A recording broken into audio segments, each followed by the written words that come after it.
Bonjour à tous, nous sommes ici présents dans l'un des 4 parcs que compose le groupe Mozart. J'ai ici avec moi Madame Rochirel, dans un cadre assez exceptionnel. Donc bonjour à vous. Bonjour. Donc tout d'abord j'ai une question, pouvez-vous nous présenter qu'est-ce que le groupe Mozart, s'il vous plaît? Bien sûr, donc le groupe Mozart créé en 2018 regroupe 4 parcs.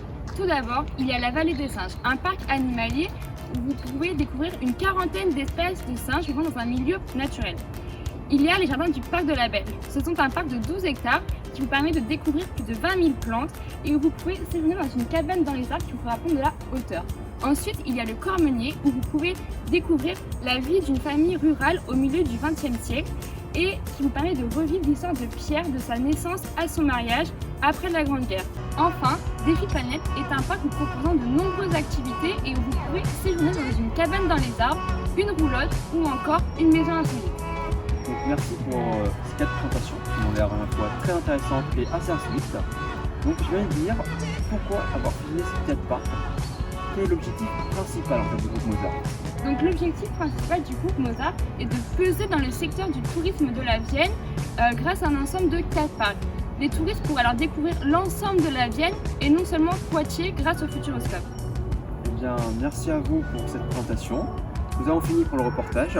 Rendez-vous sur le plateau pour les intervenants.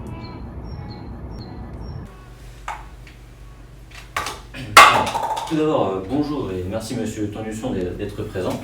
Monsieur Olivier, bonjour. Nous allons pouvoir parler de la création historique de ce groupe avec vous, mais avant, laissons la parole à Madame Massonneau qui nous expliquait en quoi consiste cette fusion. Donc, bonjour à tous.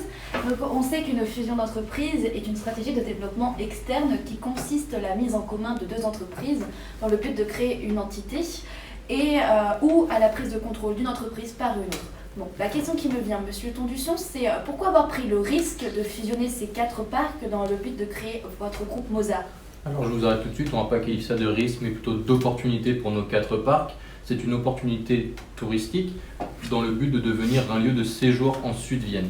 Le Nord-Vienne étant déjà bien condensé. Donc en fait, quand on regarde nos atouts, on s'est vite rendu compte que nos 4 parcs faisaient 8 millions de chiffres d'affaires chaque année. Un peu loin derrière Futuroscope, je vous l'avoue, mais on espère atteindre 10 millions rapidement et ensuite pouvoir grandir petit à petit. Donc il y a un avantage de complémentarité qui peut devenir encore une fois un risque. Quelle stratégie avez-vous décidé de mettre en place afin de gérer ces entités? Alors notre but premier va être la complémentarité dans les offres, mais surtout dans la communication et dans le positionnement. La fusion va permettre de mutualiser certaines ressources comme les ressources humaines et la comptabilité, ce qui va prendre du temps parce qu'il va falloir de l'adaptation, de la formation de chacun des services quand ils vont se regrouper, mais nous allons y arriver bien assez rapidement. Si vous voulez parler un peu de l'horloge stratégique, en fait, on est dans une sophistication sans surprise. C'est-à-dire que nous créons de la valeur pour nos clients grâce à l'offre qui correspond à 4 parcs, grâce au fait que nous soyons proches de la nature. Et si vous voulez, l'entrée pour nos 4 parcs est de 40 €. Ça va correspondre à une entrée au Futuroscope, ce qui est quelque chose d'assez correct. D'accord, donc parlons maintenant de vos ressources et de vos compétences. Quelles sont celles qui permettent à votre groupe de créer de la valeur? Alors, si vous voulez, nous avons 2 atouts principaux. Quand on reprend le modèle PRIO, si vous voulez parler un peu de stratégie, nous avons que 2 stratégies qui peuvent vraiment y correspondre, 2 ressources plutôt, excusez-moi. Ce sont la taille de nos parcs, parce que 4 parcs c'est quelque chose de très conséquent, et aussi le fait de vouloir reconnecter les personnes à la nature et d'être proche de l'environnement. Ce sont des choses qui créent de la valeur pour notre environnement, pour nous, et donc qui va attirer pas mal de clients. Nous arrivons bientôt au terme de l'émission. Monsieur Tondusson, quel regard critique pouvez-vous apporter à cette fusion? Alors cette fusion pour nous c'est un réel pas en avant, parce que les parcs commençaient à s'essouffler un petit peu, et le fait de voir ce renouveau, ça nous fait plaisir.